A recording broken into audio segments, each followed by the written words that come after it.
everyone, this is Forest Landwalker, and tonight we bring another exciting episode in the ongoing saga of Star Trek Online. Let's give it a second to get the screen up. I did not get things set up as quickly as usual. There we go. So I have a little bit of that black screen in there instead of the login screen. But it picked up quickly, didn't it? So, where do things stand? Well, last week we had a little bit of first contact shenanigans, thanks to the first contact day event. Unfortunately, I couldn't do all the first contact activities because of concerns that Magic Carpet Ride would cause a DMCA strike on my channel. So, better safe than sorry, right? And I know they monitor that sort of thing because last year when I had done it, they actually muted that section of the stream afterwards. So, they know, they're watching. So, where does that put us now? Well, we're still in the middle of a bit of a temporal story arc where Agent Daniels and his associates have dragged Tellel and her crew kicking and screaming through the time stream. Especially when it comes to a little device called the Tox Uthat, or however the heck it's pronounced. Now, it seems to have been more or less resolved, or at least as much as it resolves. We've been contacted by the Federation from the 20. Not yet, Admiral. We're not quite ready for you yet. Why do they always start jabbering early? I swear, if I could find a way to turn that off, I would. Now, in the course of these temporal shenanigans, we've kind of made a few enemies. The Spear Builders, for example, who are carrying a grudge against an event that Tellel doesn't actually remember because of temporal shenanigans. And then lately we kind of made an enemy of the Not Cool because we kind of blew saving their son that had gotten wiped out. It's a long story, right? But the short version is Not Cool don't like us because of their son going out and us failing to stop them. The Spear Builders don't like us because of the temporal genocide. Accidental. And oh yeah, the Vorgons don't like us either because, well, they're jerks. Well, no. Because the Vorgons were going for the Tox Uthat and we've gotten in their way again and again and again. So, we're not well liked. Oh yeah, and lest I forget, the Envoy, the mysterious figure who has been behind some of this, who also apparently was Enterprise's future guy. And even if he's not, that's the story I'm sticking with. I mean, his introduction was practically tailor-made to say, yes, this was future guy. So, the Envoy, the Vorgon, the Not Cool, and the Spear Builders, all of whom dance up and down the time stream, and none of them like us. Aces. So what more trouble can we get into? We'll find out tonight. First, though, the usual administrivia. I have some reputation rewards to pick up. There we go. I had to think of the right word. So the Romulans continue their reputation as I slowly but surely work my way to that ranked 6 tier. It's not going to happen soon. Okay, we're working on it. And I grabbed a bunch of marks thanks to the stuff last week for temporal defense, because heaven knows we're getting involved with the temporal stuff so bad here, we might as well keep on trucking. We may or may not have enough temporal marks to get to tier 3. We'll find out.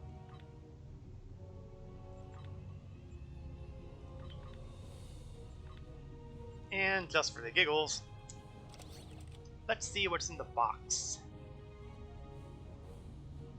Oh, I also picked up a First Contact Day badge box, and I still haven't figured out what badge I want to pick up out of here, so I'm going to do this. The crazy thing, install again. We'll open up the new Rhymeless requisition, and we'll open up the Temporal Defense requisition. Somewhere along the line, I also got the new Rhymeless Junior Officer Cadre. I don't remember how... Oh, you know what? I'm going to open it anyway, because, you know, having that sitting in my inventory forever is just silly. And one green quality, the rest white quality.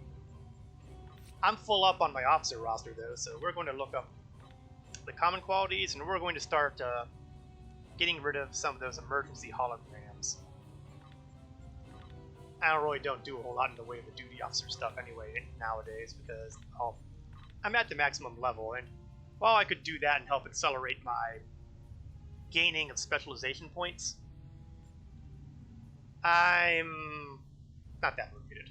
Let's see, I need to get rid of 2 more, so we'll just get rid of diagnostic and fabrication. Alright, take all. I have 100 again. No more problems, no more fuss. But since I was on the subject of specialization points, I believe I've gained one since the last time I looked. And I had been putting a number of them into my pilot, but I think I'm going to go continue my command officer stuff now.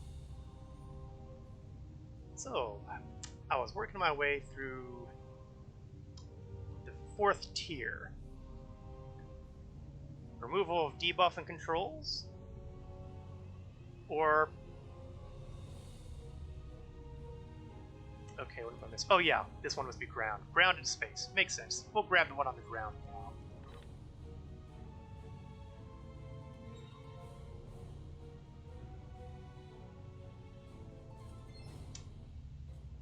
Now, you know, since I have these abilities, I should probably check to see if I actually have the stuff in here.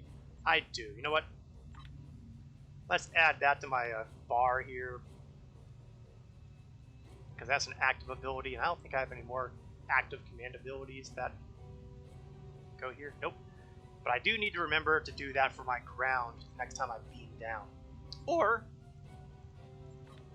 I can be clever. We'll go to the bridge of the Temporal starship.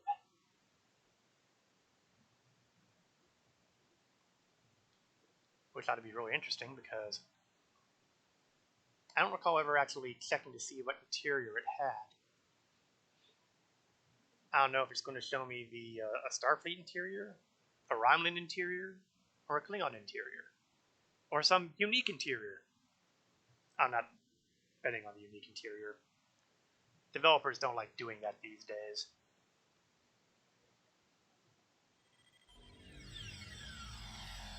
Yeah, at my earliest opportunity, I have got to change this. I mean, this is like, my god, this is really old school.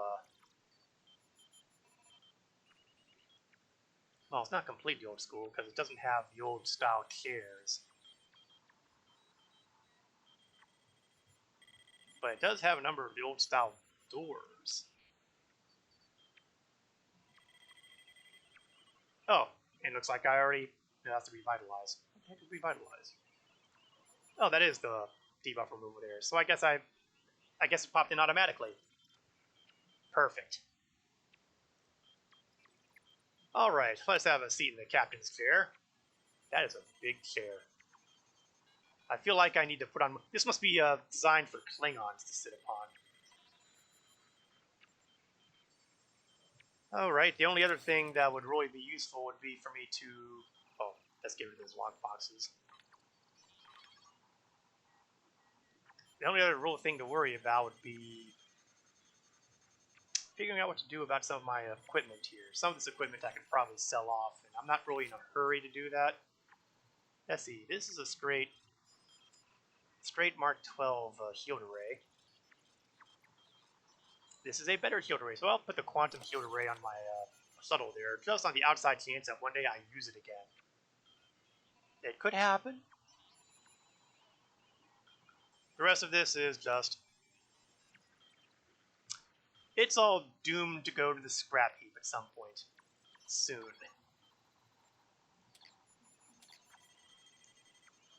But I'll wait until I can get to a starbase or something like that and sell it for roughly half their value, as opposed to getting even less value by feeding it through the replicator. Depends on my mood. We'll see what happens. Alright. I think we're good to go here. We are continuing the future-proof arc here, and we are going to go begin with time. We've been contacted by the Federation from the 29th century. Their Temporal Integrity Commission is charged with protecting the timeline from factions who might want to change history. Considering our recent experiences, we feel the need to better understand the rules of time travel. However, it's important we don't know too much about the future, so we've decided to designate one representative to learn what we need to know. Who could that be? Given your record, you were the logical choice. You're to rendezvous with the USS Posstock. Her captain will give you a more thorough briefing upon arrival. I'm trying to figure out what I did to annoy the Admiral so much that he would inflict more time travel on me. Clearly, I must have really irritated him on something. Okay, so, what does the mission give us? We have our usual trifecta: experience points, expertise, dilithium. All the stuff that makes life worth living. And one of these following things. And big shock here, we're going to have a whole bunch of the word chronometric thrown in. We've got a pair of weapons that are Polaron, which I'm going to ignore because I'm a plasma guy. We have a tactical console here, which will basically bonus up Polaron stuff. An omnidirectional chronometric Polaron beam array. That one sounds actually pretty cool, but again, I'm not doing the chronometric. We have this really interesting detail, the Time and Tide Admiralty Bundle. One faction-appropriate, one-time use Admiralty ship and 2 pass tokens, and unlocks the USS Pastak Admiralty Hero ship. Okay. Even though I haven't really done the Admiral stuff for, ever since I got to max level. It's still a cool sounding thing, and it's probably more interesting than my last choice, which is +8 weapon power setting. Well, no, maybe I do like the +8 weapon setting. What are my tactical consoles right now? Beam damage, transphasic, the Alliance Tactics thing that I've been making ruthless use of. No, I'm thinking that bundle thing will be the way to go here. Greetings. So it looks like we're going to head to the Kiana system first. So let's leave the interior here. Why I need to beam out of the interior is a mystery that has no good answer. That has to be a unique bridge, because if it were a Starfleet bridge, I wouldn't have all those interior options to get to my bank. I would have the ready room, I'd have the turbo lifts, I'd have the full interior. I just have the bridge. So that tells me it's at least a somewhat unique bridge. I guess Starfleet design is heavily influencing bridge designs of the Alliance. Boo! Hiss! Okay, technically I'm aligned with Starfleet as well as the Romulan Republic, but still. Boo! Hiss! So, New Kittimer. Kiana. Unfortunately... Oh gee, it told me to go to the Kiana system. Didn't it? Yeah, I think it's the take me to Kiana and then we'll go to New Kittimer. Unfortunately, the Kiana system is in the Delta Quadrant, so we're going to have to transwarp ourselves there.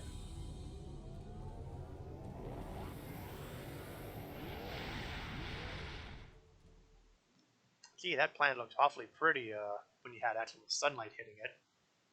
Rough break for the not cool. So, we have returned to the Kiana system, the site of some of our bigger mistakes.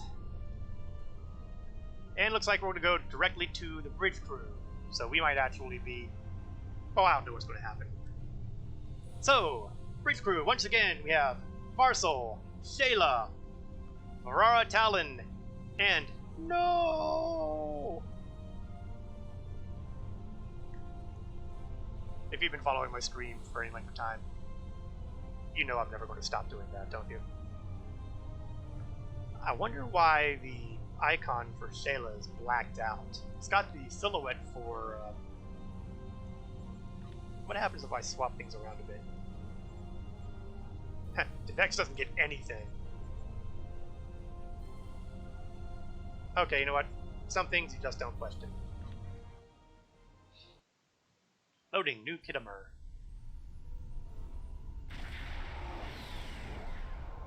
And there it is. Please report to the USS Postok.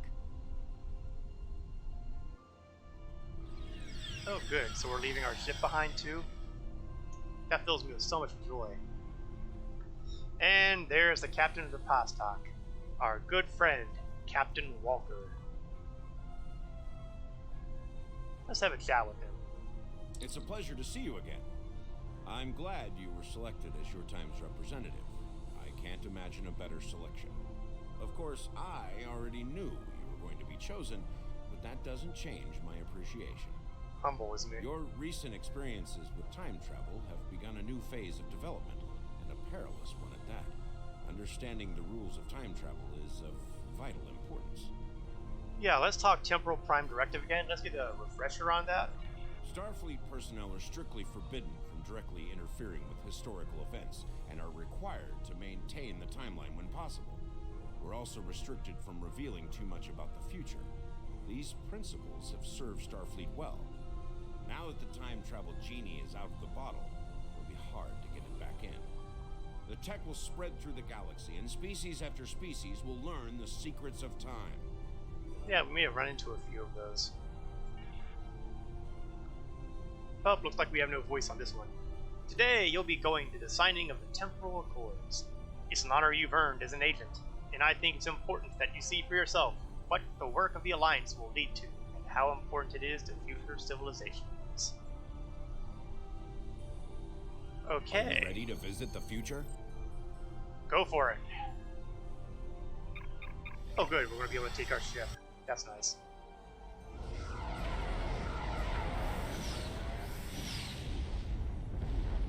Luckily, we don't have to go to Warp 88. That's okay. That would require the use of a flux capacitor. Of course, I haven't really looked at the engine room on this ship that closely. 2769. So we're a few hundred years up. That's a big transporter room. Of course, looks like it's a big station too. Oh, Captain. It's big. Oh, and it's got lots of well, it's got a second transporter. Here we are. Since you're from the past, I'll be your chaperone during the event, hopefully protecting you from any temporal incidents. Purely procedural, of course. You've already demonstrated your ability to remain silent about things you aren't supposed to know. Yes, and you have no idea how hard that's been.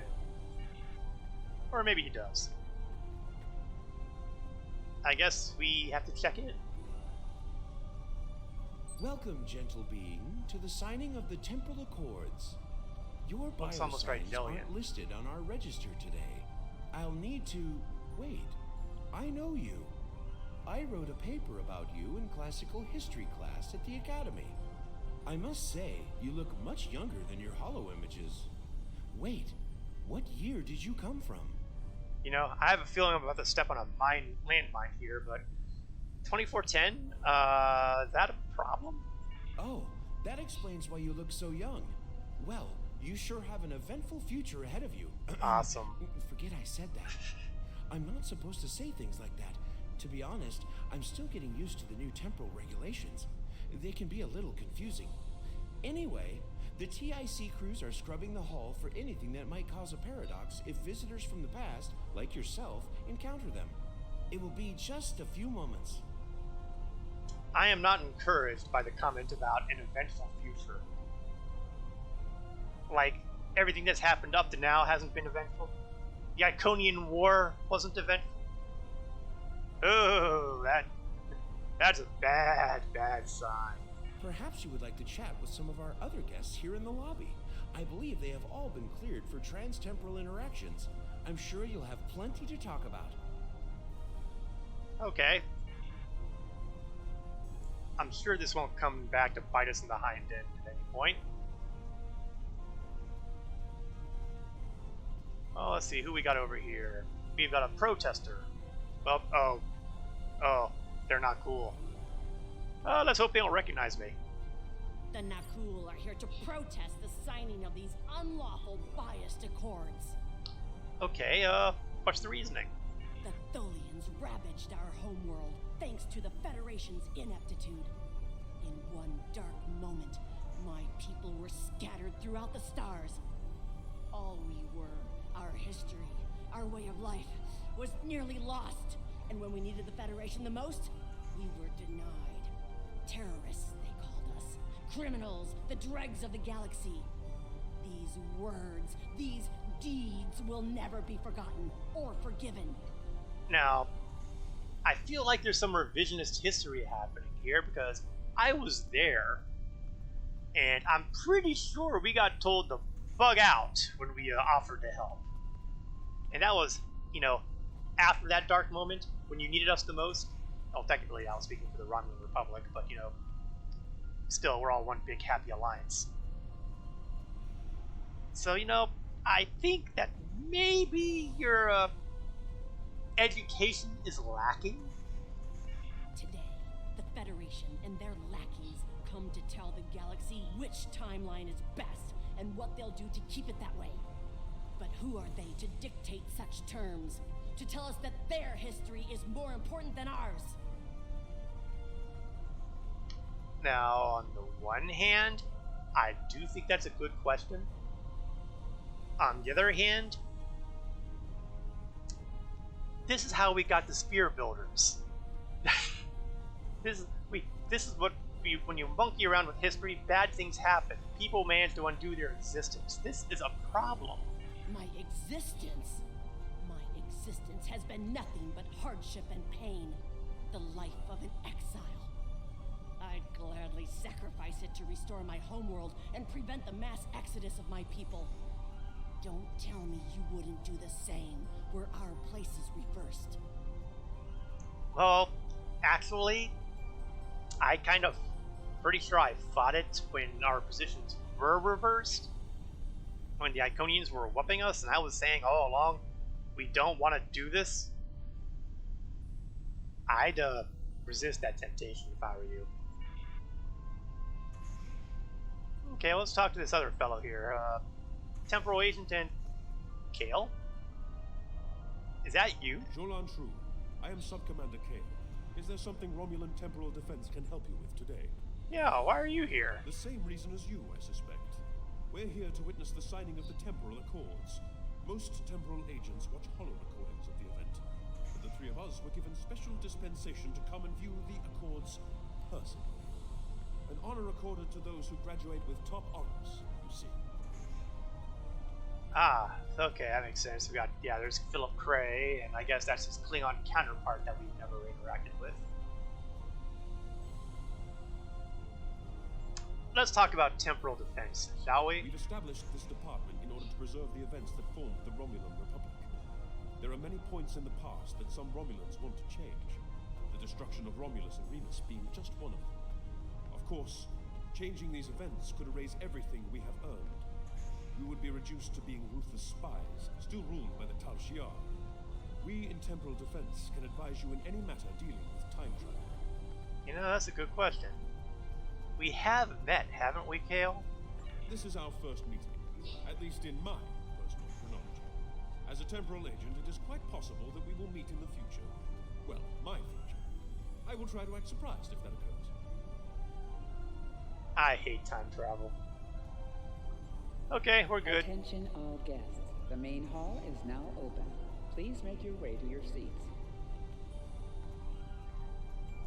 Well, I see that nobody else is in a row. Well, okay, we got some folks who are moving on, but looks like we have a few folks who are just kind of standing around. Oh, no sense in us standing around.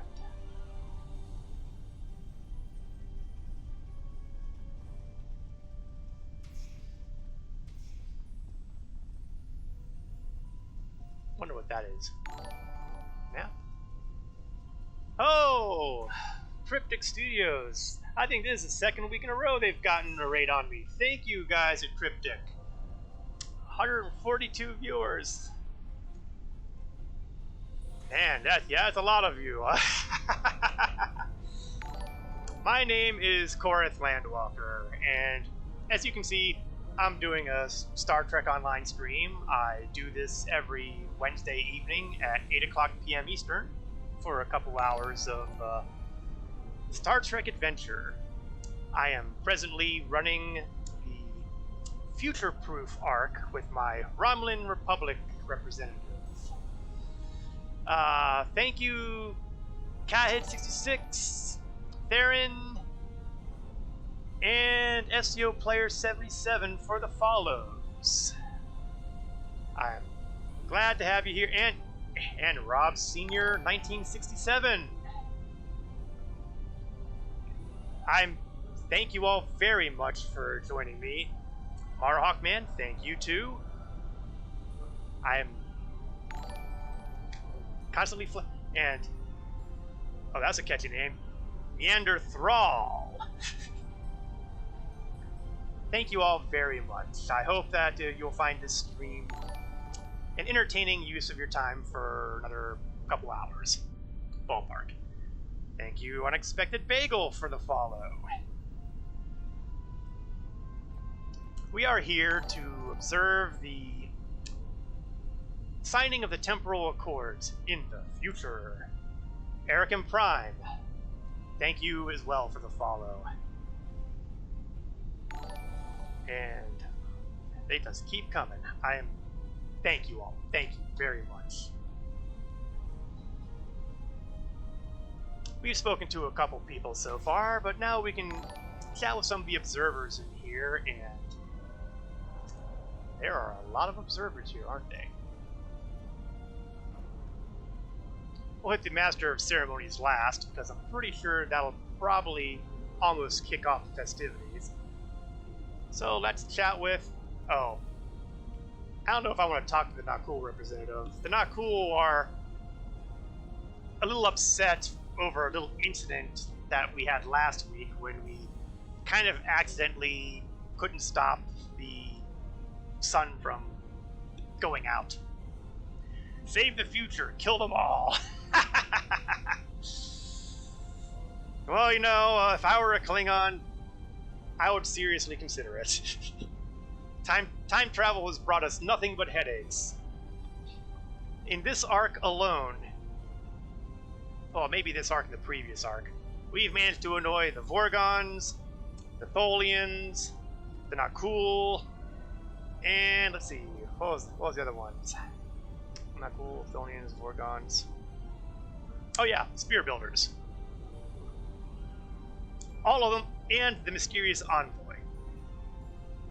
We have made a lot of enemies by traveling through time, and we could probably have saved ourselves a great deal of trouble if we had just not gotten dragged into the nest.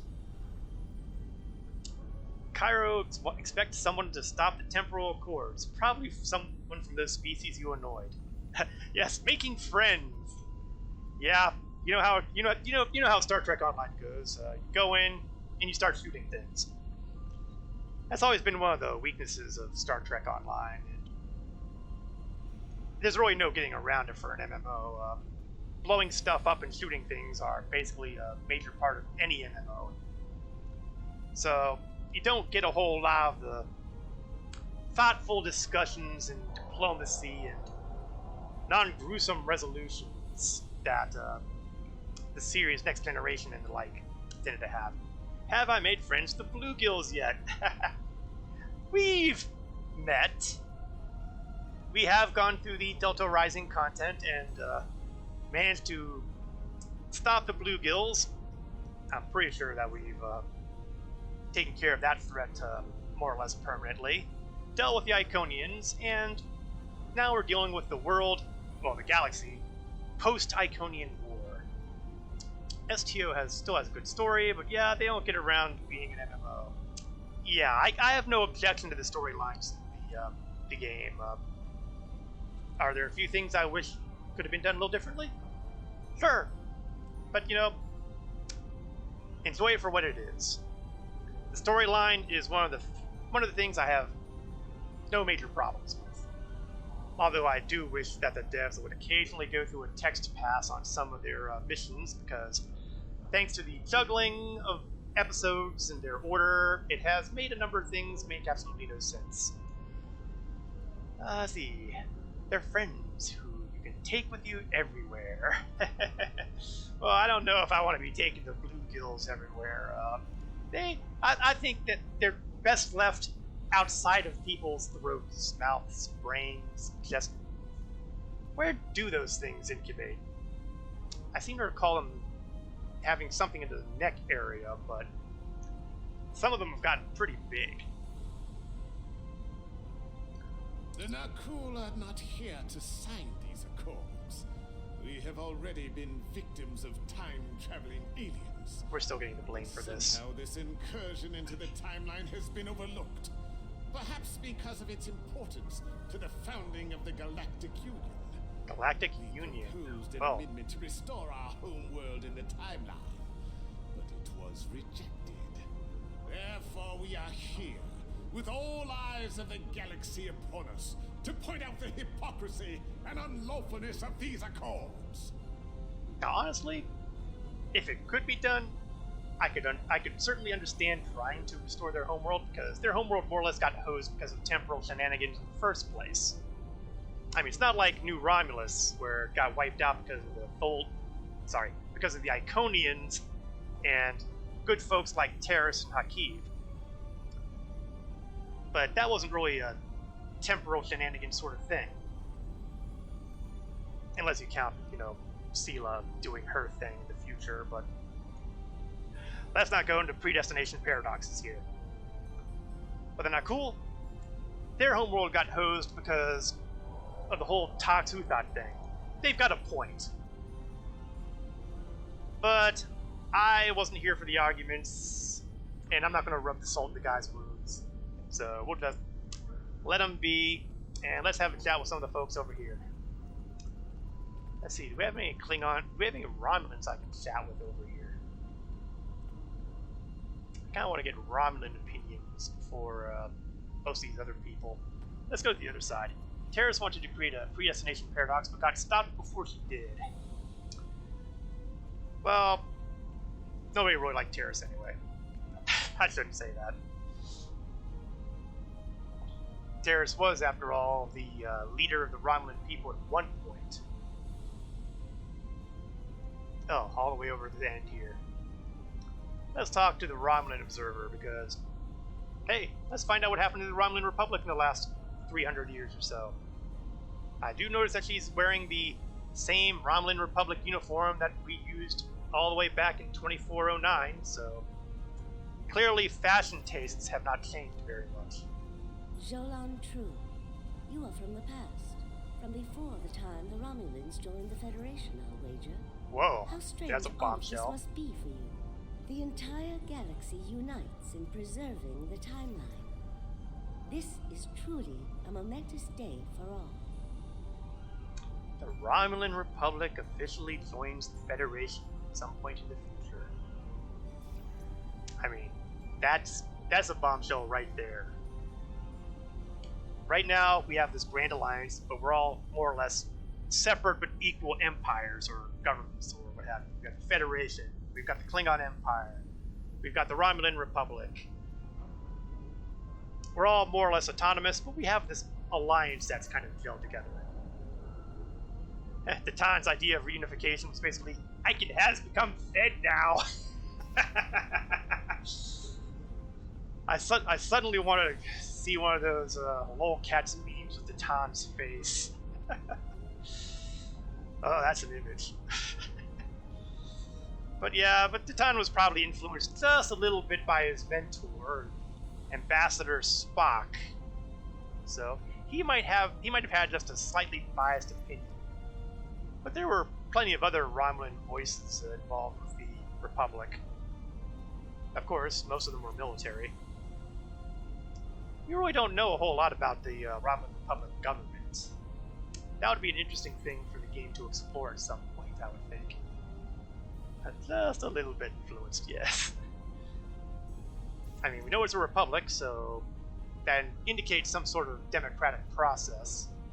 But we don't know what they do for passing laws or any of that. We really don't have a very good look at that. To be fair, I'm not entirely sure we have a good look at how the Federation is run either, as far as that goes. I mean, we know they have a president, but we don't know a whole lot about their government either. The Klingons we can pretty much work out for ourselves. It is a momentous day, and we have a guy from the Dominion, one of the Vorta. Oh, this would be an interesting conversation. One of the interesting notes in the path of 2409 is that the Romulan Civil War caused at least one world to request Federation membership. Yeah, I could believe that. When you split off from the your previous government, you want to get somewhere else? We never heard of elections in either the Federation nor the Romulan Republic or anywhere else, really. Yeah, I'm not entirely surprised about the Romulan Republic, because it's still pretty new on the cosmic scene, so to speak. We basically formed last year, as far as the timeline goes. It's 2410. The Romulan adventure started in 2409. It literally is in its infancy. So I'm not entirely surprised we haven't had an election there yet, or at least none visible. Federation, well, again, we really don't know about how that goes. We have no idea how often they have elections. But you know, that would probably be an interesting story arc. If any devs are listening, think about that. We could have all sorts of stuff happening here with elections for the various governments. See what's going on. Federation Council. You're right. There is a Federation Council. Their members are elected. I would imagine they've got to at least have a representative from each world of the Federation, because I can't imagine any world in the Federation would be thrilled if they didn't have a voice in it. But the upper tiers, the upper ranks, it would be interesting. Of course, it might also make for a really boring mission arc, unless, of course, somebody were to try to throw those elections out of whack. Yeah, the president is elected too. Yeah, that's usually the case, although, as we can tell with some of the governments in today's society, or even going back, sometimes president doesn't actually mean elected. It does in our experience, but it's a big world. And it's a big galaxy. What is the big episode? I am honored by the Founders, and pleased to observe this most historic event. Although the Dominion was not greatly affected by the development of time travel, we have an interest in safeguarding the time stream. Yes, even the Founders have issues with time travel. I am right there with them. Ugh, time travel. Now, I find it interesting that we have the Tholians here, because Tholians are, shall we say, not happy about temporal incursions half the time. Elect me now, or I'll put my foot in your... Well, somehow I don't know if that would necessarily be the best campaign to run on. Did Star Trek IV imply that senior Starfleet officers sat on the Federation Council? Well, you know, that's an interesting point, because it's been a while since I've seen the movie there, but I did see a lot of people wearing Starfleet uniforms up there. Now that said, since they were doing a lot of judgment on certain Starfleet officers, like say Kirk and crew, maybe it's because that since they were Starfleet officers, they felt that Starfleet should have some jurisdiction in the matter. And yes, Janeway and O'Brien have it right. I hate temporal mechanics, they give me a headache. I am right there with each and every one of them. Let's see what the Tholian has to say. The Tholian Assembly has decided to support the Accords.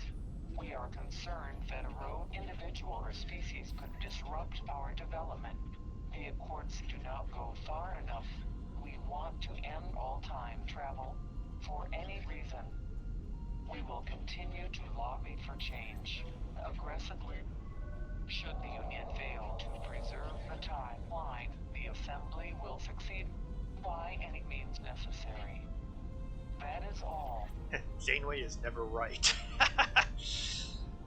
Janeway has been a bit in the Kirk kind of mold, really. Shoot first, ask questions later, despite the fact that he occasionally claimed otherwise. That was a hearing.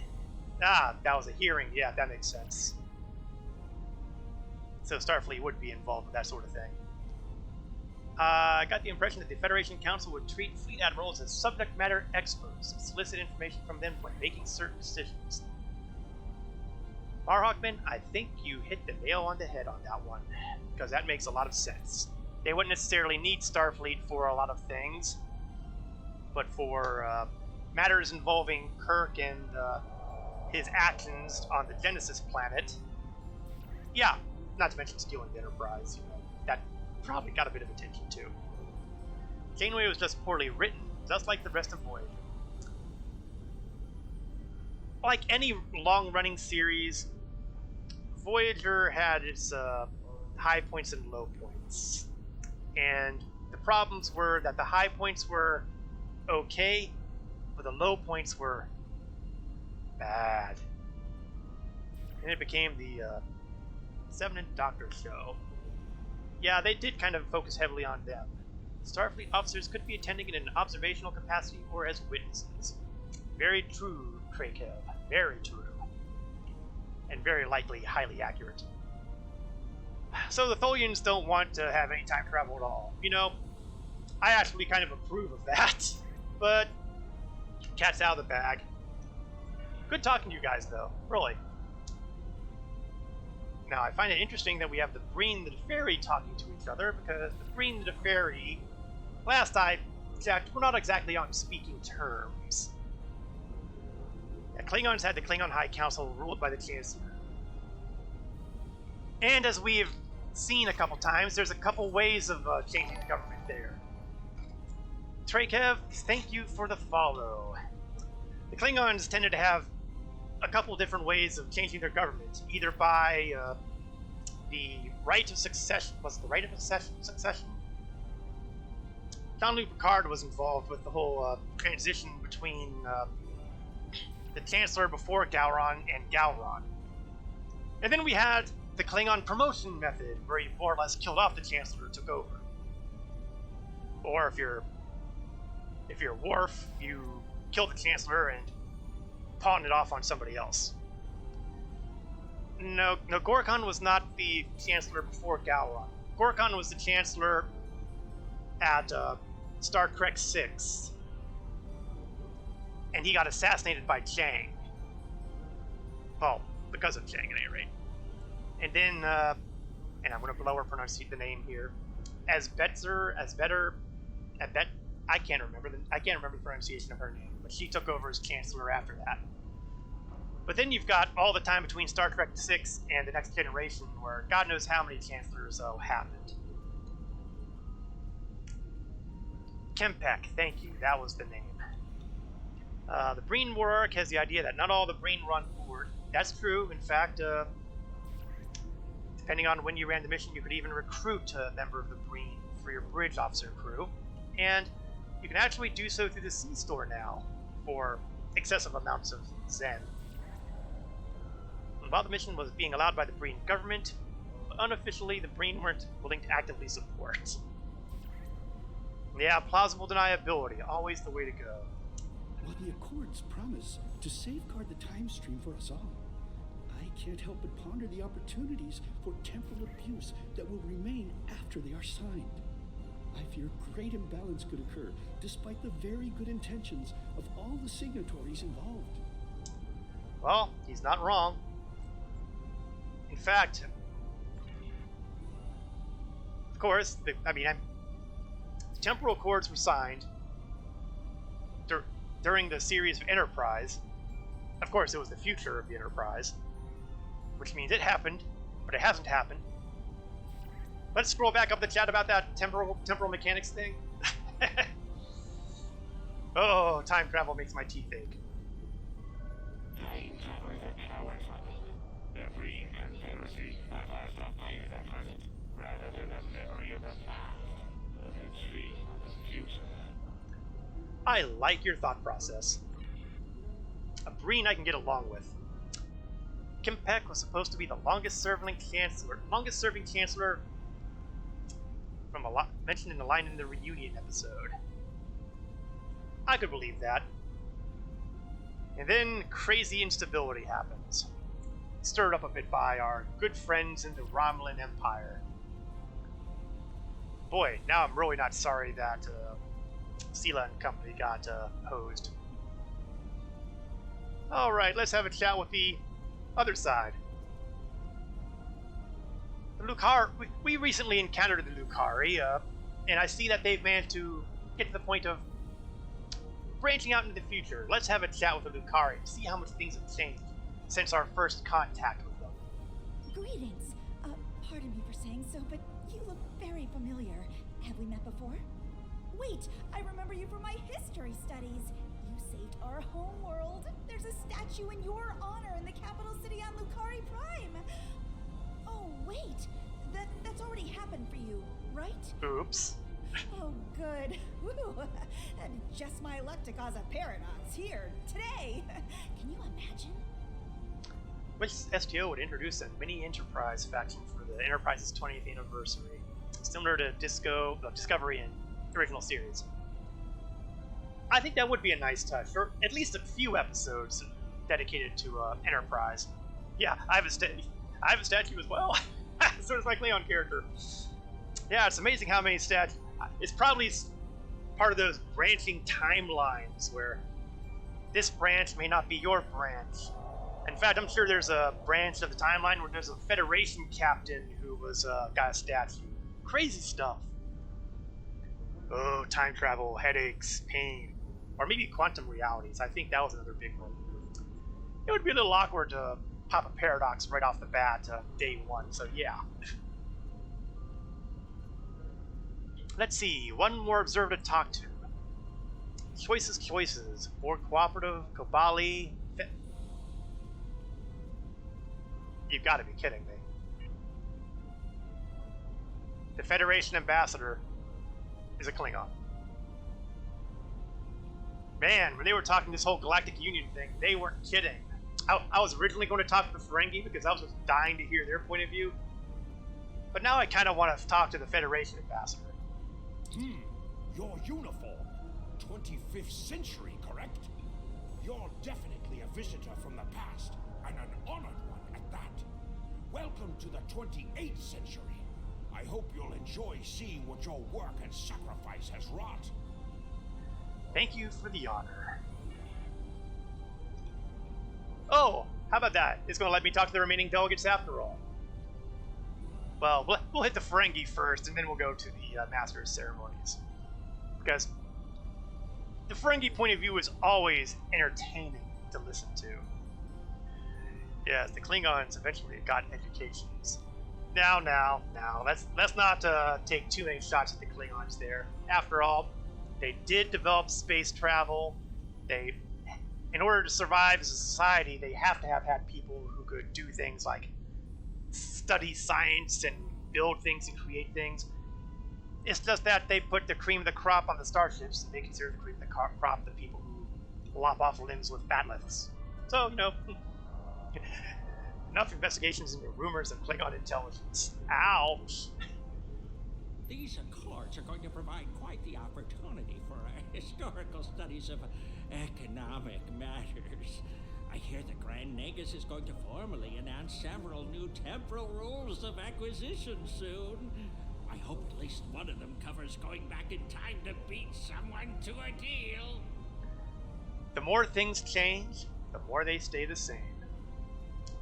The Ferengi are delightfully consistent. Hopefully they'll do it in a way that prevents that kind of thing. Okay, let's have a chat with the Master of Ceremonies here, because we should get this show on the road. Well, one of our very special guests. It is so Tlaxian. nice to meet you. I am Wixit, your humble Master of Ceremonies for this historic event. Quite an honor, wouldn't you say? So exciting. The ceremony is about to begin, so you should find your seat. But I'd love to chat with you after the signing. For what it's worth, investigate rumors of Klingon intelligence duty officer assignment you get as a KDF character.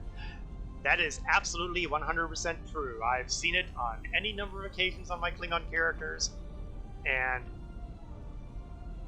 it always gives me a bit of a chuckle. Looking forward to it. Delegates and honored guests, your attention please. The signing ceremony is about to begin. Please take your seats. Oh, it appears I get a seat in the front row. Next to Vulcan, and I can't get a good look at you because you're in shadow. And now I've got somebody standing on top of you, so I can't really tell that either. So, your duty officers fail to find Klingon intelligence quite often. Oh, snap!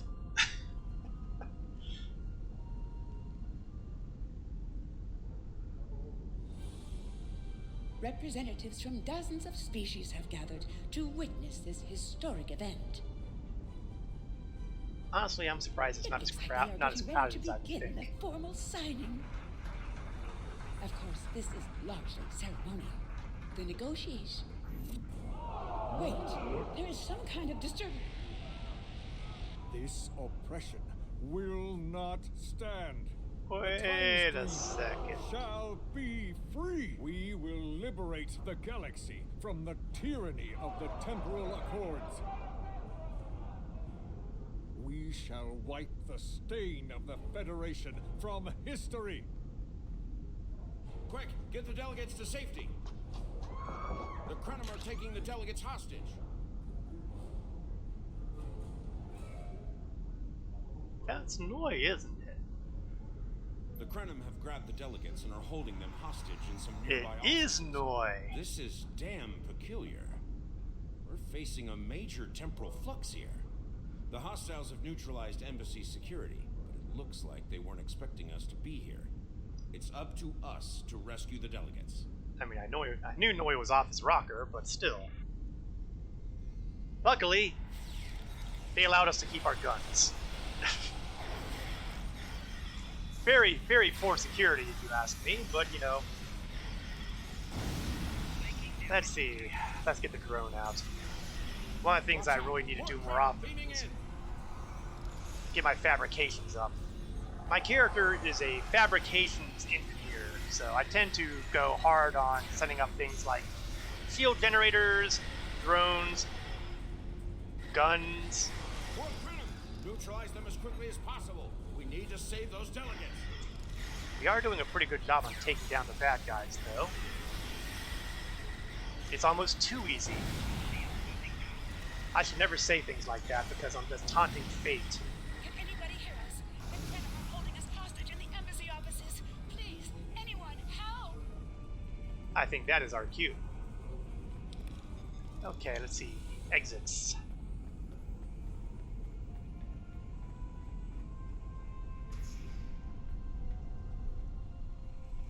That is a nice view out here. Oh well.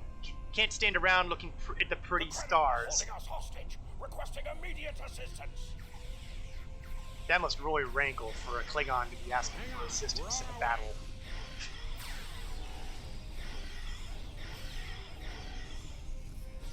Cooperate, and you won't be harmed. Resist, and your safety cannot be guaranteed. Love the beard. I think he's grown it out a bit.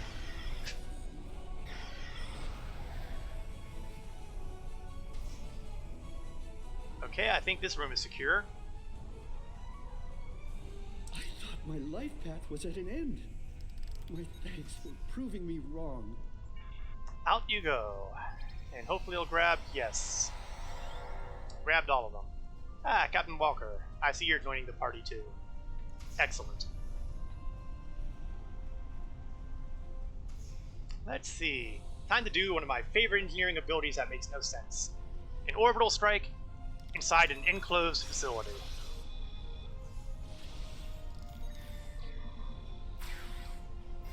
Just love that somehow.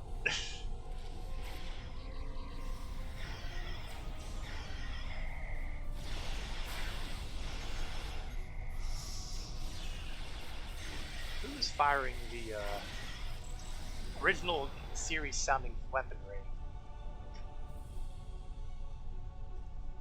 Maybe it's just my imagination. Hello, Federation Ambassador. It was a good day to die for the Crown. Well, it's nice to see that, Klingon cultural habits still exist. Well said. Now get out.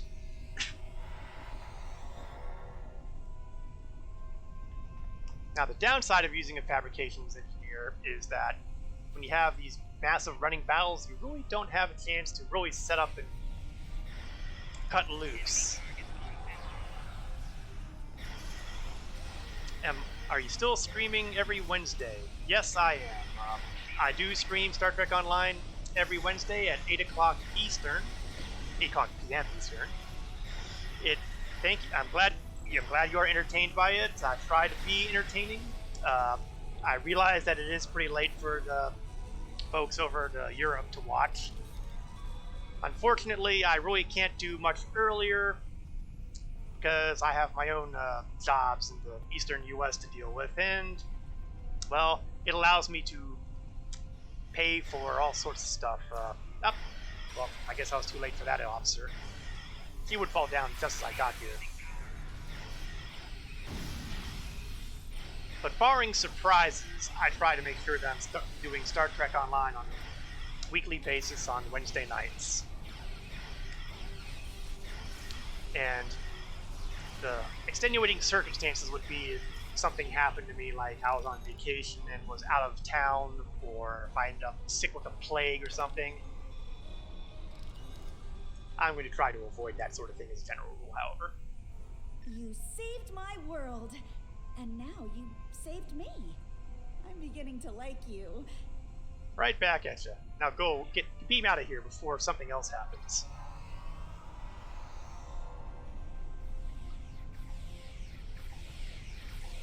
Alright. Man, we keep getting here too late. I've really got to learn to hustle on these things. Oh, stasis speeds.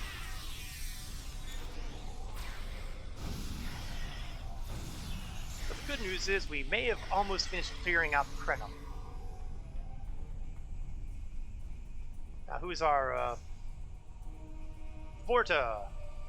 Your turn. I shall live to serve the Founders another day.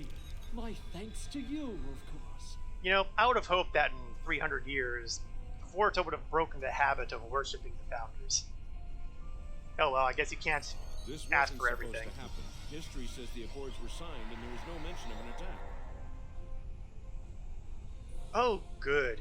That means the timeline is already screwed up on day one. Oh, this is what happens when you monkey around with time travel. Okay, let's beam up and see what kind of trouble we can get into in space.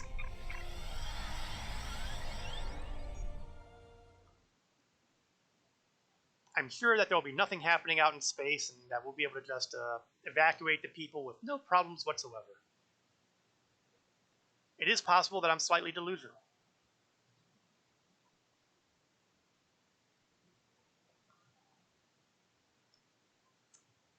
One of the things that drives me crazy about this game sometimes is the loading screen here. It crawls until it gets to 30%, and then it jumps. And sometimes it goes really quickly, and sometimes it does much like that. Krenim ships. Got to stop them before they disrupt the timeline any further. This conference will not continue. I won't abide it. All ships fire at will. Leave no survivors. Yeah, that's the kind of news I love to hear. Let's play with some of the weaponry I've got on this. For those unfamiliar, I am using the Temporal class Raider, the anniversary ship from this year. I felt that this character had to be using this because it made sense. Romulan Republic, named for the guy who more or less sacrificed himself so that Romulans and the Klingons could alive. And I've been pretty happy with the way the ship works so far. Now, where's my loose end? There we are. It's got a good cloaking device, decent weaponry.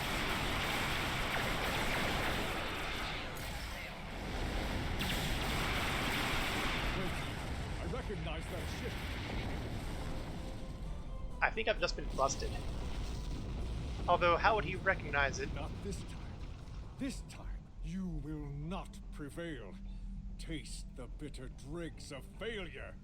Because I'm pretty sure I was using a Bajoran Interceptor during the Iconian War, when we met Noi the first time.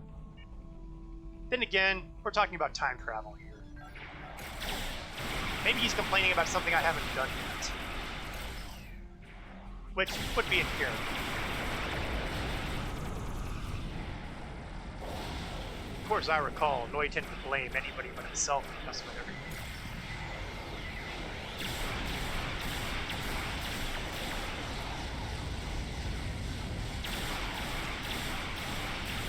Okay, I think it's time to start playing tactics. The nice thing about a Raider is that it does extra damage if you attack from behind. And you also get extra damage if you, say, for example, decloak.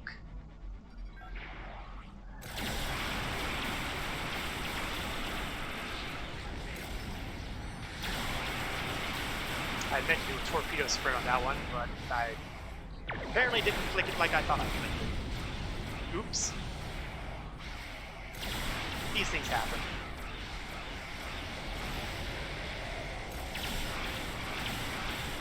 Let's get those front shields back.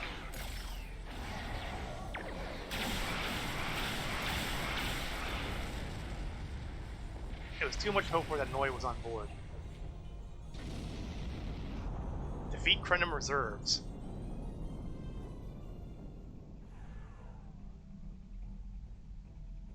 Okay, I'm flying in the general direction. There. Oh, we got all sorts of things happening in the background now. Got fighting going on over here, distance. So at least I am not fighting alone. If I had been smart, I would have gone under the cloak for this attack too. Oh well, nobody's perfect.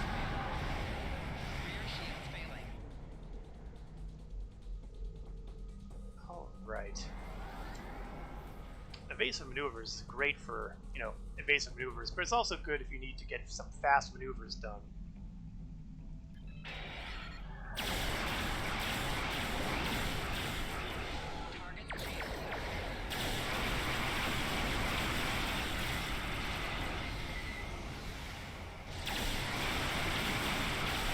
I've got to really pay attention to my French shields because I seem to keep losing them. And since my armament is very strongly forward-facing, losing them is not good. The only good news, though, is that the Krenim warships are using a lot faster.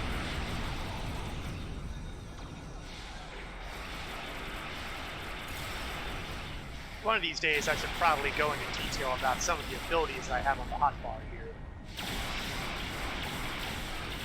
I know that there are possibly viewers who are unfamiliar with some of the abilities in the game, and they're probably worth going into at some point. Oh, try and throw a plasma torpedo at me, would you?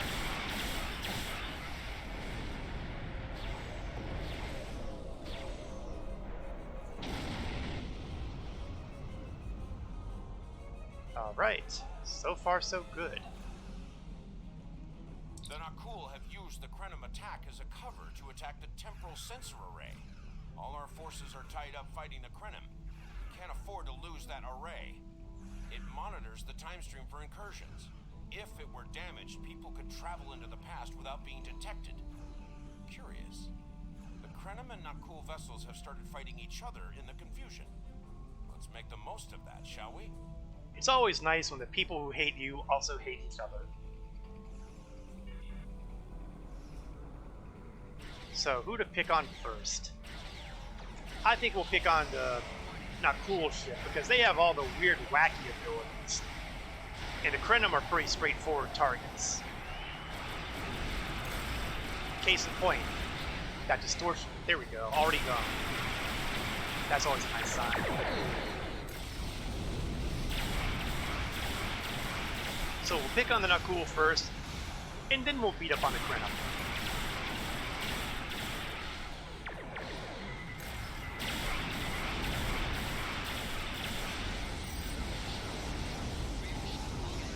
Oh, okay. Time to make use of Miracle Worker. That was a little too damaging. Oh, nuts. They already blow up the Krenim.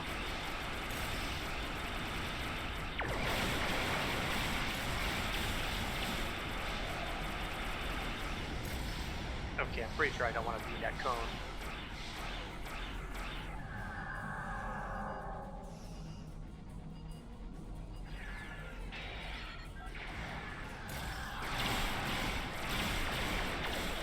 Ah!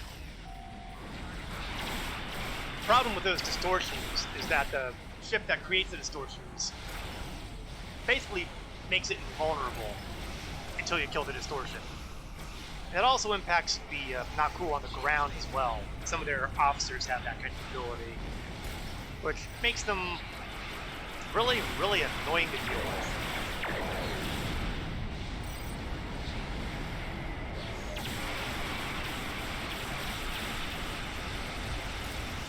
Oh, did I just have some? That's more of the artillery vessels. I don't think I've ever actually taken a good look at my artillery vessels up close before. Didn't realize that they would basically match my faction.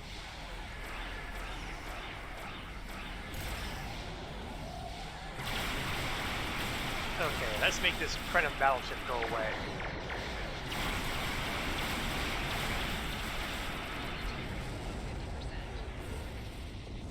Ouch. Let's get those shields back up. Okay, temporal sensor array. Oh, cripes! That's not exactly an artificial ring, is it? It's got space elevators attached to it. They're actually connected to the planet. I had not noticed that detail. I thought they were just an artificial station that was ringing the planet, but this is a little more advanced. This is what an extra 300 years of technology will buy you. Okay, my hull is back to normal. You know, I think I'm gonna go in cloaked, just in case bad guys happen to be nearby. Case in point. So why don't I just do the honorable Rhineland thing and stupid distortion things. Fine.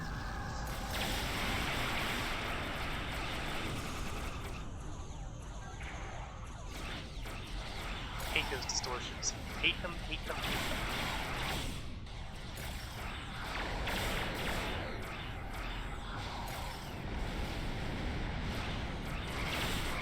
Let's use that three-dimensional thinking. Don't be like Khan and stick with 2 dimensions. Be like Kurt and go with 3.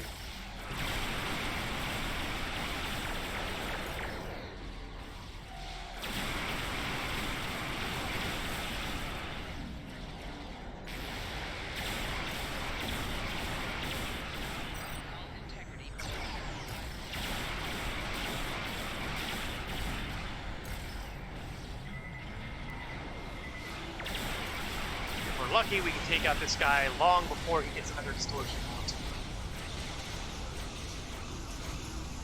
I can't see myself being that lucky. Yep, there it is.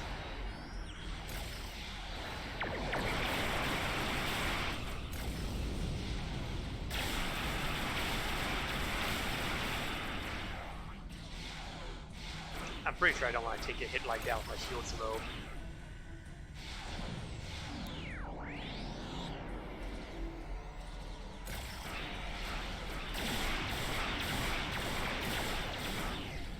Come on. Let's see it. I was hoping to do more damage than that, but it might be enough. On the run over here. Stay focused on the array. Stay focused on the array, he says. Oh, I hate their distortions. But I should be fair, because the distortions aren't anywhere near as annoying as Vodwar torpedo spreads. Given the choice between those and the distortions, I will take the distortions any day of the year. If you've done the Delta Rising arcs, you know exactly what I'm talking about. Oh, excellent. I accidentally got to the rear arc of the sky. Extra damage is always extra fun.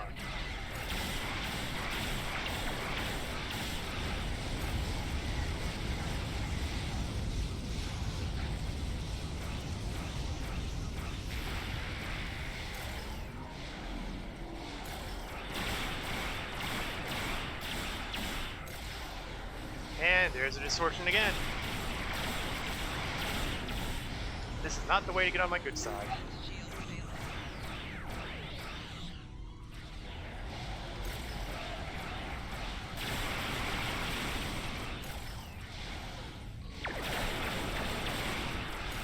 Let's get clear of that.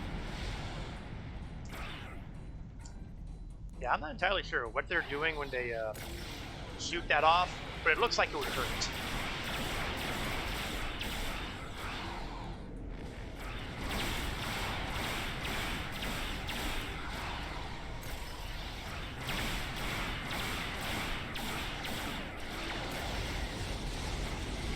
Well, the good news is his hull is in a lot worse shape than mine is. So I would think that he's going to be exploding very near the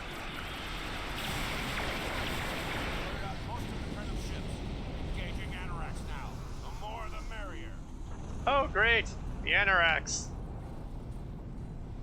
If I recall correctly, that thing was armed with the really, really nasty temporal weaponry.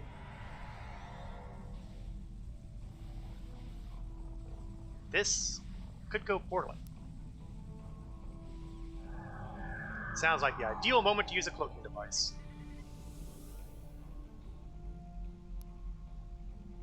Oh, I see the Pastac is engaged. Good. Let's let it hold aggro for a minute. Oh, I thought I turned it off.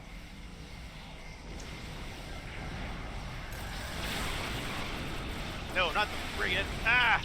There we go. That's what I want to hit. Oh, looks like Pastac's really done a job on Anorax too, because it was in bad shape before I started shooting at it.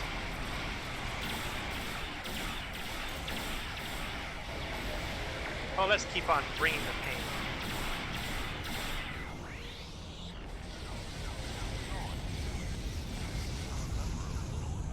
My briefing on your timeline. He was a Krenim researcher on the Anorax timeship project, if memory serves. Yes, he was. And he was a jerk then, too. I thought as much. Something must have disturbed the timeline. I'm afraid you will need to return to your own time to investigate. I'll accompany you, but I can't interact with anybody from your time. I'll open a portal when you're ready. Are you ready now? I'm not even going to try to understand the temporal rules here. Yeah, we're ready. Back to our time. Sure.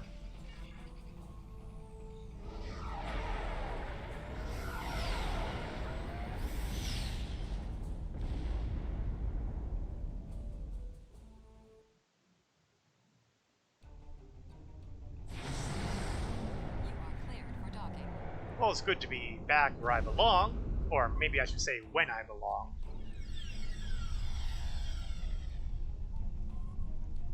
Supervisor? Welcome back to Kiana. We hadn't expected to see you again so soon. To what do we owe the pleasure? Yeah, where's Noi? Noi? Well, he's been working on some secret project of late. To be honest, he's been more than a little hostile. And that's saying something for Noi. I was about to check in with him, if you would like to accompany me. Lead on. Hey, maybe we can take care of this problem before he actually becomes a problem.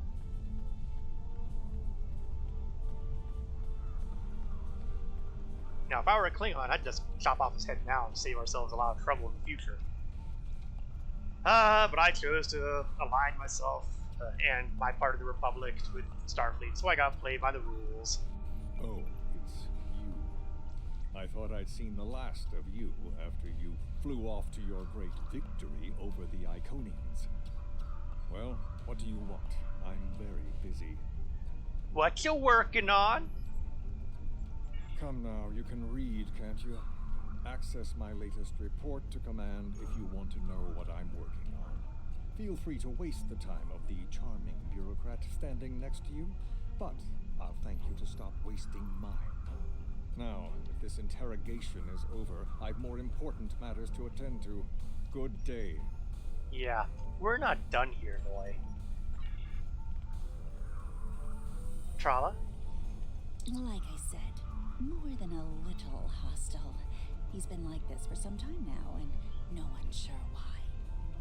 Could it be treason? Treason? Noi? I mean, sure, he's been difficult to work with, but... Oh, I hope you're wrong. Noi has top-level access to everything we're working on here. I don't need to tell you how much damage that could do in the wrong hands. Let me call up his files. Yeah, please, thank you. He was working on the Anoraks. Wait a minute. It looks like he was accessing the launch protocols and docking clamp.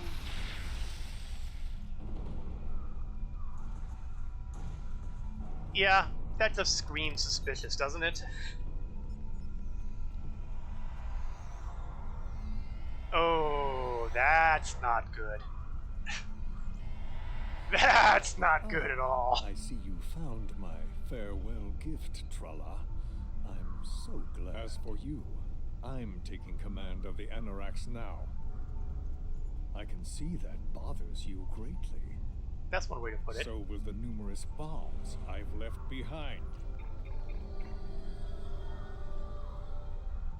Well, that's going to clearly slow us down a little bit, since, you know, having the bombs going off would be very detrimental to the health of, I don't know, everybody on board the station. Now I want to kill him even harder. He makes it very easy to want to hate him, doesn't he? I mean, he's not quite on Hakiv level, but he's up there. Okay, last bomb. Ah, here we are.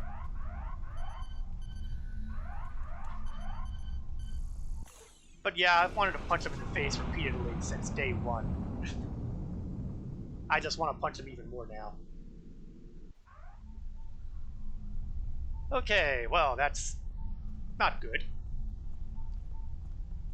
Now, I'm not sure if I've mentioned this on the previous stream or not, but this entire station here is available as a fleet holding, so if you're part of a fleet in the game, it's possible that you can develop the Kiana Research Facility into your own version of the facility.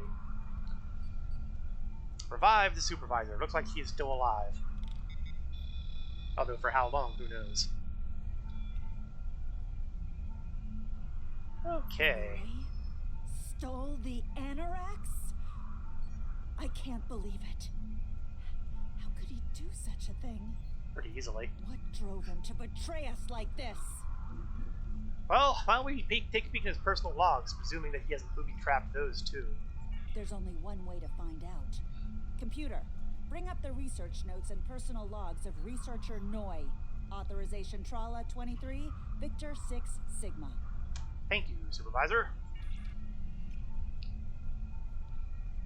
let's do some light reading.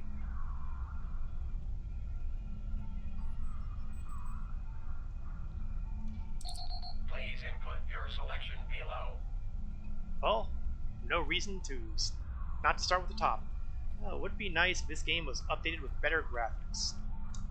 Well, you know, they're not horrible. I mean, a lot of games have been able to manage to roll on a long time without doing a whole lot of their graphics. I mean, World of Warcraft is still the big game on the block, and I'm not entirely sure they've done that many graphical updates. It's a question of art style. I've seen worse. Supplemental. We had some visitors from the Alliance today. Noi was rather rude to them, but I managed to smooth things over. This time. Still, he has good reason to be stressed. The war isn't going well, and there's a lot of pressure on him right now. He could be a bit more agreeable, however. Perhaps a piece That's of an understatement. those Terran snack cakes he's so fond of with the... what is the word? Nougat. I think we found our secret weapon. Tell him about the baby again last night, but he was so stressed out. I just couldn't add to his burden. Hopefully things will calm down a bit soon. Oh, that is so not good. On a positive note, my work is progressing quite well. I believe these logs should now be shielded from any kind of temporal incursion. Yes, my character does not remember research from Claudia because her entire species, with the exception of a few that happen to be away from the dimension at the time, were all wiped out by a temporal accident, for lack of a better phrase. And Noi was involved with her, obviously. And apparently she was pregnant. So yeah, suddenly I'm beginning to understand how Noi went off his rocker here. The only way to know about any of this was the fact that she had shielded her logs behind the temporal shield, which we didn't actually get to read during, well, after the fact.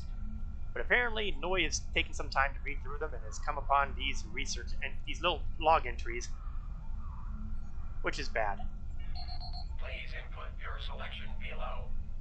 Personal log supplemental. My review of the time capsule files is complete. What I have learned has back when Noi had the smaller beard. Core of my being. I had a wife, and she was pregnant. My wife and unborn child were murdered by the Federation and their allies. They devastated my people, murdered my family, and erased an entire species from time and space. I cannot let this stand. This I vow. I shall not rest until I have restored my family or avenged their deaths. Time itself shall be the instrument of my vengeance. Is this game still available to buy, and does it still have a good player base? The answer to that on both questions, well, the first question is kind of a little more complicated. You see, Star Trek Online went free to play a significant number of years ago, so technically speaking, the only thing you have to do is download the game and play. Now, there are things that aren't available unless you start throwing some money at them. Bank slots, maybe some limits on how many characters you can make. I don't recall the details off the top of my head. But all of the content is available. So the game is definitely still available. You don't have to drop a dime. Just go to the Cryptic website. Go to the ARC. Well, I guess it would be the ARC site, maybe. You could download the ARC launcher, download Star Trek Online, and then start playing. And as for a good player base, it seems pretty healthy to me. I don't have a great involvement with any fleets these days because I tend to be very inconsistent with how often I'm on. But I very often see other ships flying around. I see other players doing their thing.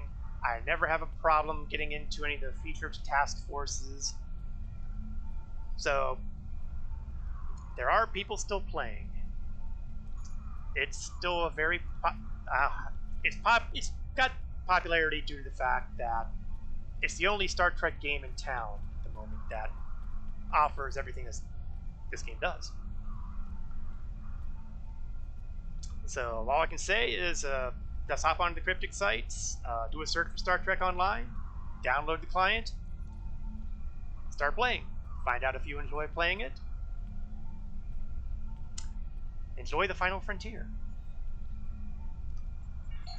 Please input your selection below. Let's take a look at the last log entry. Personal log, supplemental. At last, I have found them, the Tutarians.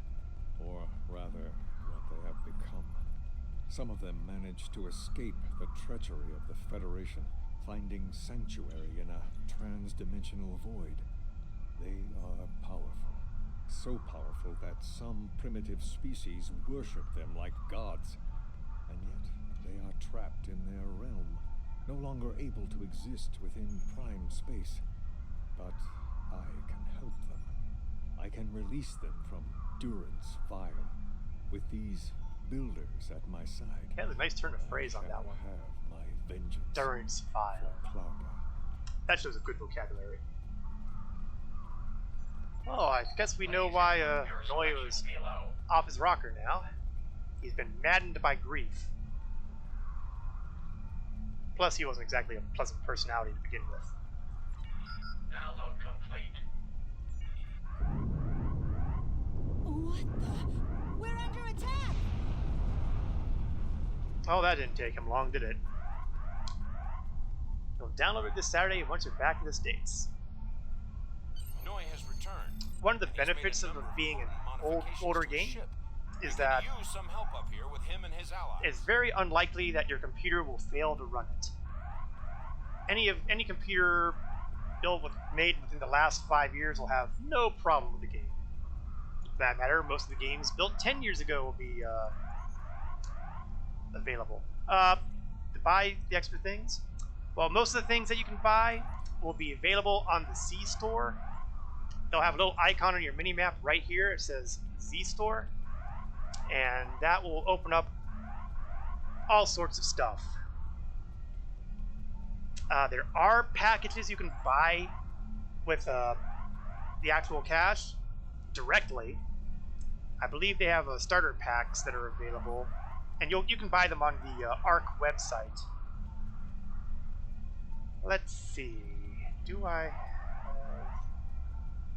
give me a moment here. I'm going to shift out of the game here for a moment to hop on to a web browser and do a quick check. See if I can find... No, that's not the one I want. One of these days I should do a better job on organizing my bookmarks. Oh, no, that's not what I want. This is what I want. I think. All right. I'm going to... Let me just make sure about something here. Okay, good. The starting place to go here would be on this website. And what that'll do is it'll bring up this page. Well, actually it'll bring up a different page. One moment here. Let me get back to where I was when I... Well, actually, no, it might bring you up to this page. And if you scroll it down, you'll see featured downloadable content. And these packs will be available to buy. They have different stuff in them. And none of these are actually necessary. They just have stuff that you can actually buy on the Zen store, but they're in a large pack. So, you can buy a bunch of things at once. For example, if you were to grab, say, the Gamma Vanguard starter pack, click on the Learn More, and it would have a $19.99 pack here that has several helpful items to start your adventure fighting the Hurk within the Dominion, which is something that's a little further ahead in the episode chain here. But it has a couple ships, species, uniforms, couple titles. And depending on the packs you pick up, we'll look at an appropriate one, the Temporal Agent Starter Pack. And this was what came out, well, it was roughly the same time this arc came out almost. Because it all started with an original series mission arcs, where you could start your character in the original series era. And it would have the original Enterprise, Temporal ship, torn Star Trek original series uniforms, because they always got torn up in their episodes, plus a special bridge officer and a title. And these are the starter pack things, and you don't really need the starter packs, and you don't even need the things in them. You can buy them individually on the C store. So there's a number of ways to get stuff in the game. There's also, if you're really, really, really, really, really dedicated into picking up this game, there's a $200 lifetime subscription thing, which has all kinds of little benefits associated with it. And for some games, I would be hesitant to recommend because MMOs tend to have a finite lifespan. But on the other hand, I don't see Star Trek Online going anywhere anytime soon. So if you wanted to, this is probably a fairly safe bet. Game subscription, it used to be a subscription game a long time ago, like the early years, the really early years. It was $15 a month subscription fee, so it would pay for itself. The lifetime sub would pay for itself within about a year and a half, maybe. I don't recall the exact how the numbers work out exactly, but it'd be close to that time. Occasionally, they also put this on sale. In fact, it might be on sale now. Maybe that's why we're at $200. I don't know.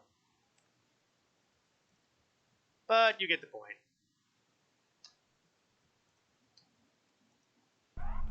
Best thing I can recommend is just download the client, play the game a bit.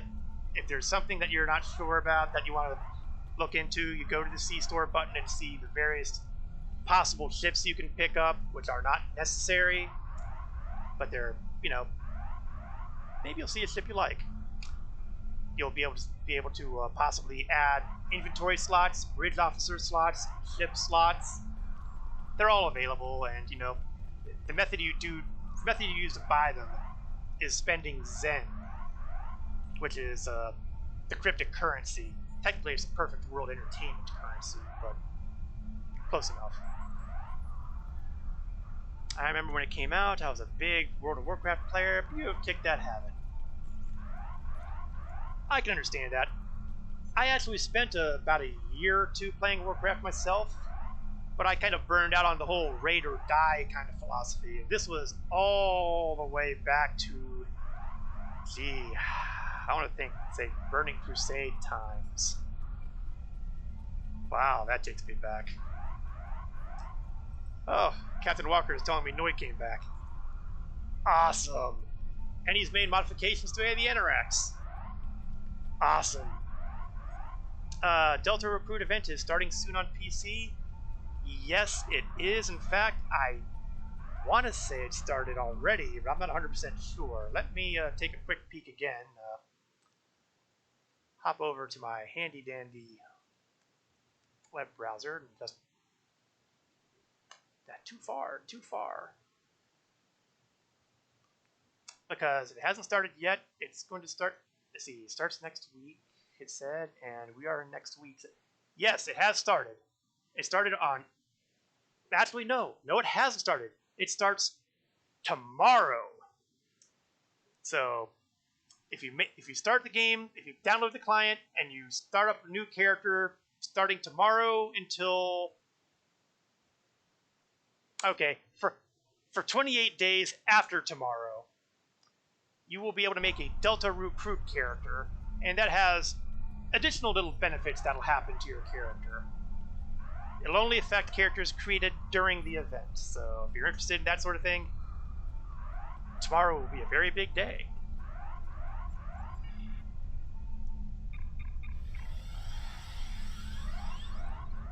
you'll get access to a item that will allow you to gain rewards for doing certain things as you go through the mission arcs, or do certain things like play with the duty officer systems and get ranks in the various duty officer tiers, or you do crafting stuff, all sorts of stuff.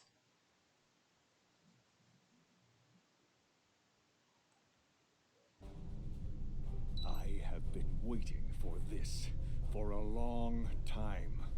At last, This must be future Noy because he's got the full beard. Upon my path of vengeance. Ordinarily, I would be confused because, you know, where do you get the allies and all that? But clearly he's been doing some time traveling because he's got the full beard as opposed to the evil goatee. So, yeah. Your first fateful steps are going to be your last ones. Stand it down now. Always, your thinking is so limited. For you, it has been moments. But for me, it has been years. Years of planning, building, all to return to this moment in time. To end you. You know, Noy, you really didn't need to tell me that because I already figured that out on my own. But hey, everybody aside from you is so limited in intelligence, so how would we figure these things out? Even when he's being insulting, he's insulting. Yeah, I'm pretty sure that works out. You want to reconsider this, Noy? Because things usually don't work out for bad guys. Oh, but it does, believe me. You took them. My wife, my unborn child. Time was your weapon then, and it is mine now.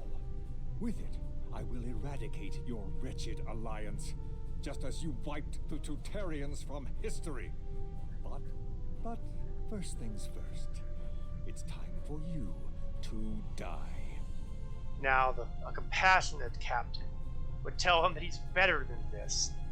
That he really doesn't have to do this because he's a good person. I'm not that nice. You're a scientist, not a captain. Give up now before I kick your butt. Oh, good. Pastac's hailing me too, because I hope this qualifies as something they're willing to interfere with. This is Walker. We've got our hands full with Noy over here, but we'll keep him busy while you defend the station. Could use a hand once it's secure, though. Anorax packs quite a punch. There are also Delta Recruit rewards for each other character on your account as you progress your Delta Recruit character. That is true. If you make multiple characters, because as we all know, Cryptic loves making alt-friendly games. There, you just go chat with one of the Temporal agents at your faction's main base location. So it would basically be at First City in the Klingon Empire. It would be, strangely, I'm pretty sure it's the flotilla for the Romulan Republic, because I don't think the temporal agent for the Romulans are on New Romulus. And, of course, for Starfleet characters, it would be at Earth Space Dock. Just talk to the temporal agent, and depending on if you're at level 10 or higher, you can start cashing in the rewards your Delta Recruit has gained. Now, some of those Delta Recruit rewards are basically one-time unlocks.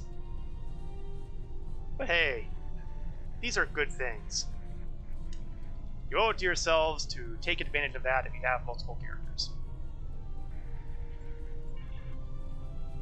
So, Krenim Group Alpha, which is a bad sign because that implies that Beta and other ships are also going to be popping in. Good news is that these are frigates, which means they're highly breakable.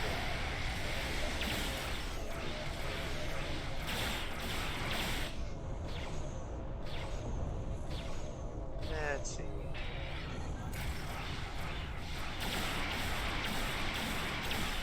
I usually don't do fire at will on this ship because my beam weapons are highly limited. This is kind of heavier on cannons, but I do have them.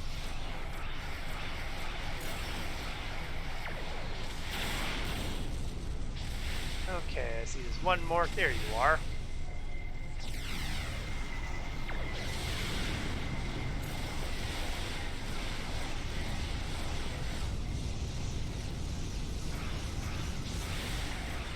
only just now realized I've got the turret on my number 2 slot on my bar there.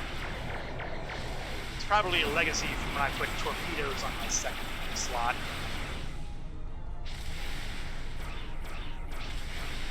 Let's just get that out of there. I'll put something else on there somewhere along the line soon. I think I'll move this over there. I never take advantage of the engineering powers. Powers. Definitely isn't the same Anorax we left a few minutes ago. Well, that's not surprising. When you're time traveling, you're going to do your best to upgrade your ship as much as possible, then pick on the weak. But then again, as mentioned in the past, Noi is not exactly a starship captain.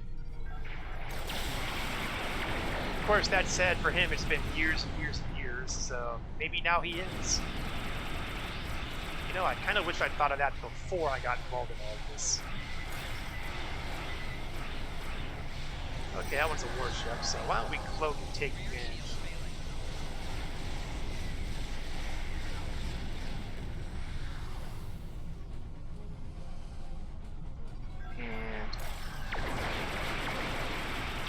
There we go. Hit that rear arc. The Temporal class is a raider. It likes shooting the back end. Expert damage.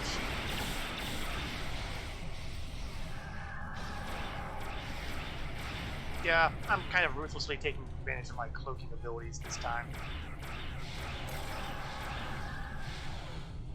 Oh yeah, that particular one allows me to shoot while I'm cloaked. I didn't even realize that consciously.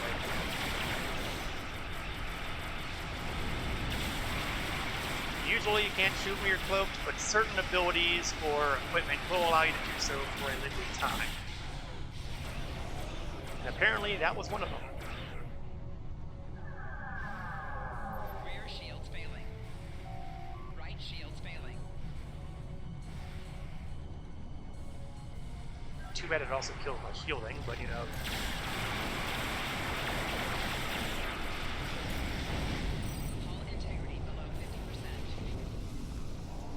Okay, that was a little bit of a beating, but it wasn't horrible. Alright, Noi. It's time to separate the scientists from the starship captains.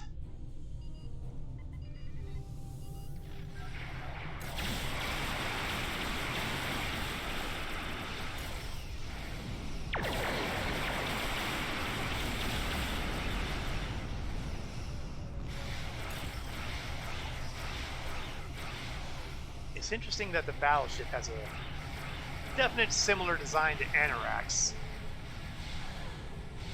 Clearly the Krenim design philosophy is pretty similar. Let's see if we can get that battleship out of here. And that leaves the Anorax.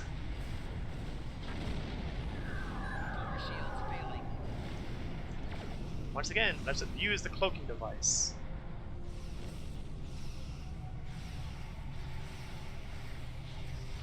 Prep the weapons. Get myself aimed.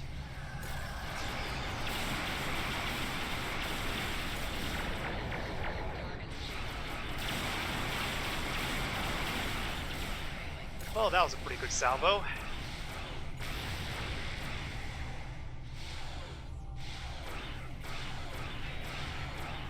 Let's see if we can keep hitting him on his weak side.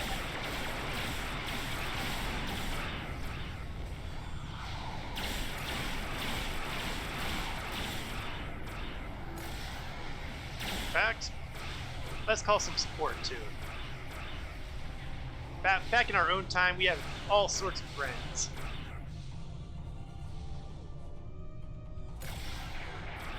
Now, technically, I could call them in the future too, but the role player in me just can't bring myself to call reinforcements if I'm in the future.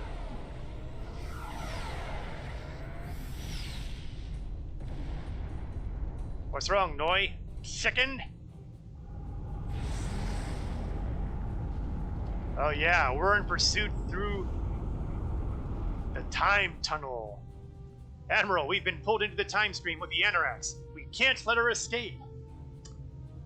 Target her engineering section and disable the main drive. Hopefully my people are more competent than Cruz's. Locked our heading. Trying to change direction while in temporal transit could be disastrous. Now, I do like the way they managed to get this. I mean, there's nothing really complicated about this map, but it's a nice effect. And since we're chasing him, that means his rear arc is facing us the entire time, which means I'm doing bonus damage with every shot. Point, of course, if I'm not paying attention to use my shields. Not to mention my hull.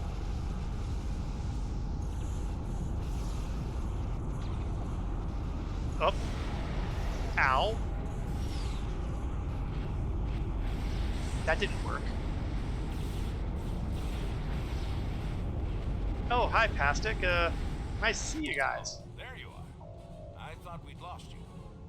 What happened to Noi? He got away. That's the short answer. Damn. A rogue agent out there with a ship like the Anorax is a real big problem. One step at a time. Let's get you back to the 25th century once you're ready for the trip. And he's using Spear Builder tech, which is great. So yeah, let's depart the system. Or the time stream, as the case may be.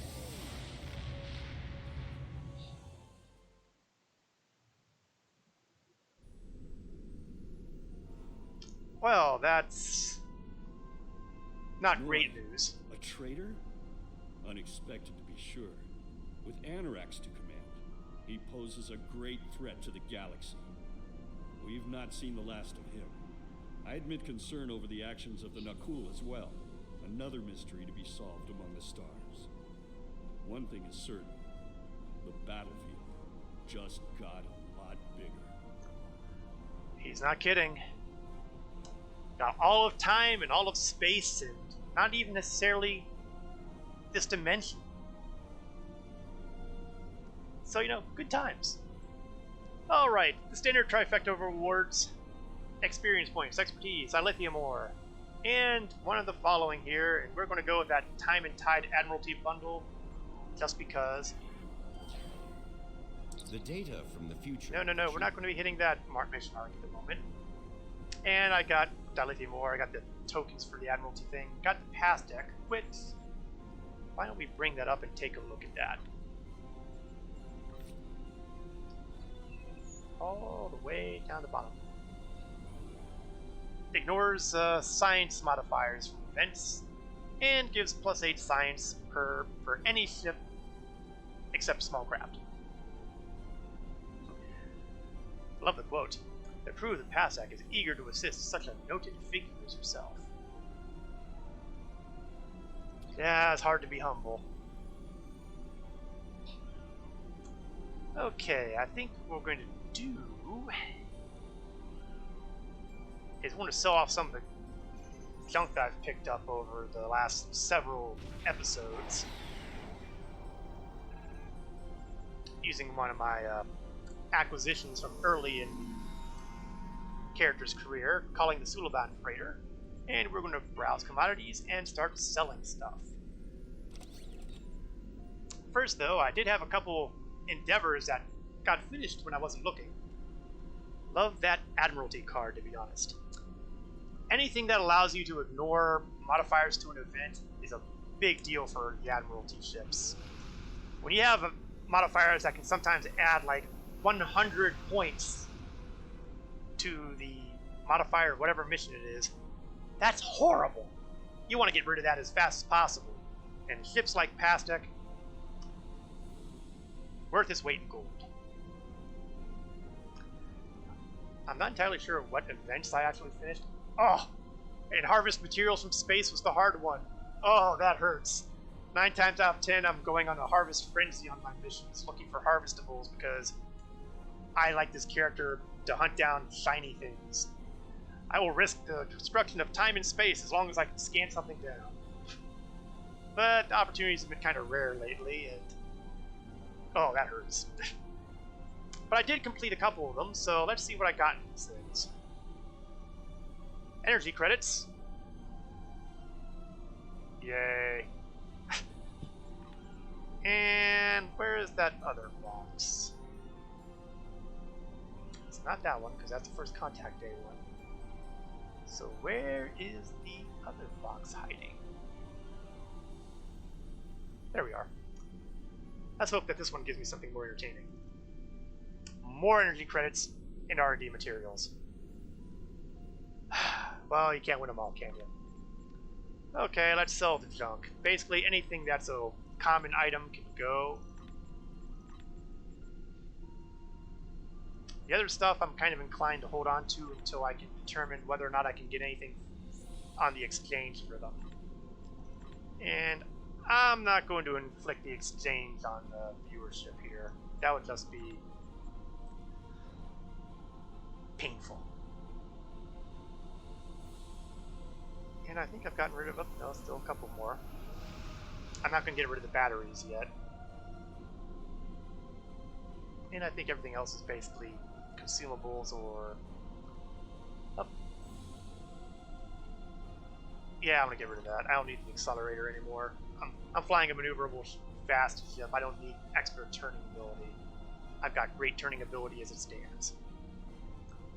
Okay, I'll do one more thing too. I'll check to see if I've got bind to... Yeah, if they're bound, if they're already bound to me, as in bound to character, then I'm probably going to pitch them.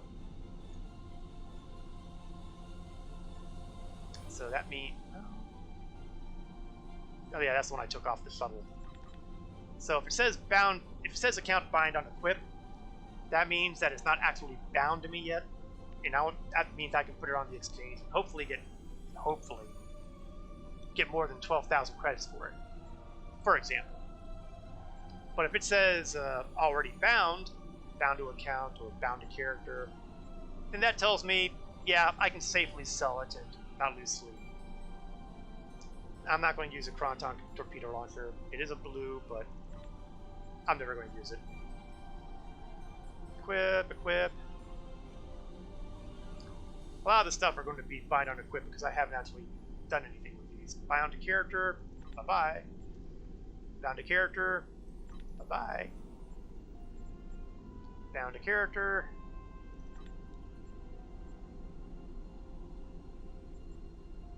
I think I'm holding on to the mines for now because I think I was using those on a different ship, and I still haven't convinced myself that I'm not going to use them again somewhere offline. These guys, though, are definitely history. Gone.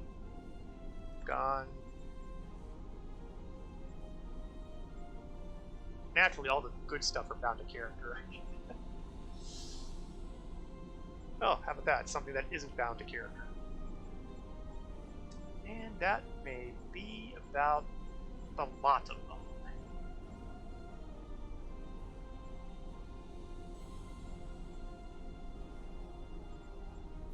Yep. Lots of bind on eclipse. Oh, bound to account. Where was that? Bye. And that's gone. And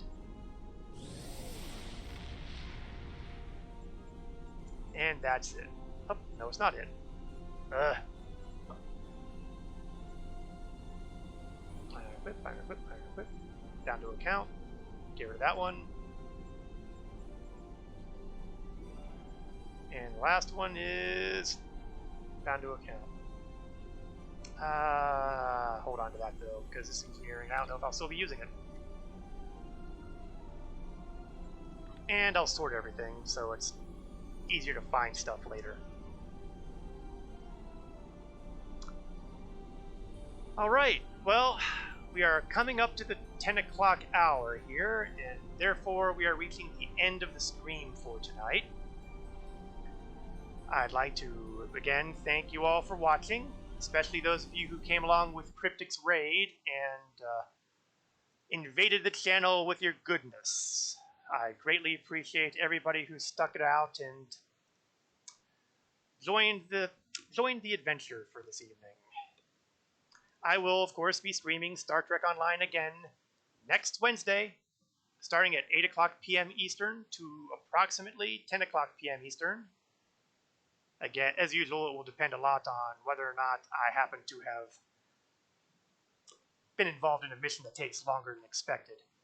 It happens, and I'll go longer to complete the mission.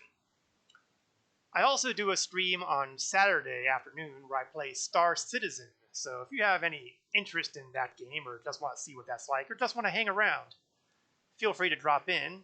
I stream that on Saturday at 1 o'clock p.m. Eastern to approximately 3 o'clock p.m. Eastern. Thank you, Cathead. I try to make things entertaining, and I hope everybody enjoyed the show. Since we have a fair amount of viewers with us, we will do the unusual and do a bit of a raid. And we're going to raid the fellow Endeavor Game On, who seemed like a pretty good guy, and I raided him last week. So I think I'll do it again this week. Because, hey, I want to share the Star Trek Online joy. And the fact, of course, that he is streaming Star Trek Online, I think that's a good enough reason to do so. Again, thank you, everybody. Let's see, where's the buttons for my controls? Raid channel.